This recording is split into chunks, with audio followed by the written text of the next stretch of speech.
دا 5 کارونه مو زر زړوي.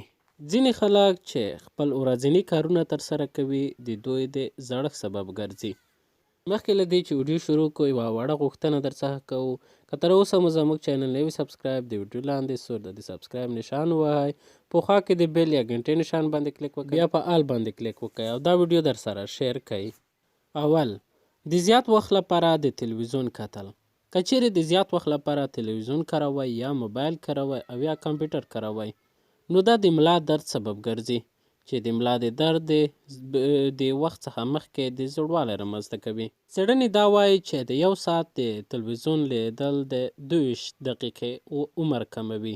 همداشان تلویزیون د زیات وخت لپاره د تلویزیون کتل ځینې نور ناروغۍ لکه د عصبي سیستم ناروغۍ هم رامنځته کولی شي. دوهم، ډیر یا لږ ورزش کول.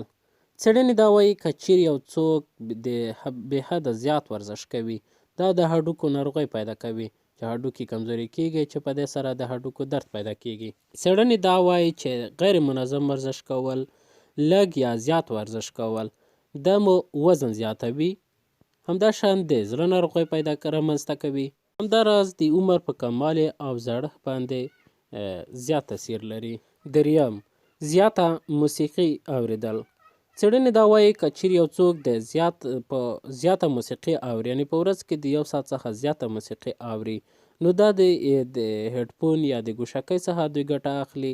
دا د غوږونو د خرابوالي سبب ګرځي چې اورېدلو ښه کمزوری کیږي، چې په دې سره زیاته موسیقي اوریدل یا تیزه موسیقي اوریدل دا په زوړوالي باندې یا د وخت څخه مخکې په زوړوالي باندې زیاته اغیزه لري. څلورم، د صابون زیات کارول.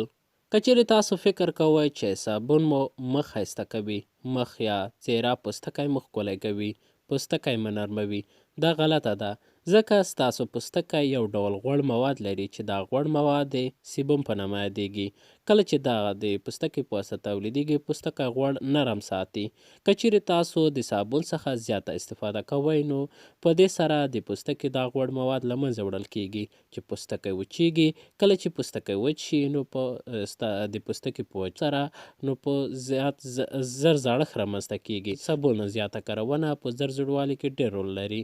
نو هیله کوم چې دا ویډیو مو خوښوي، که خوښه مې در سره لایک کړئ او دا د نورو پښتنو ملګرو سره هم شیر کړئ. که کومه پوښتنه لرئ کمنټ یې کړئ. د ویډیو کتلو څخه مننه.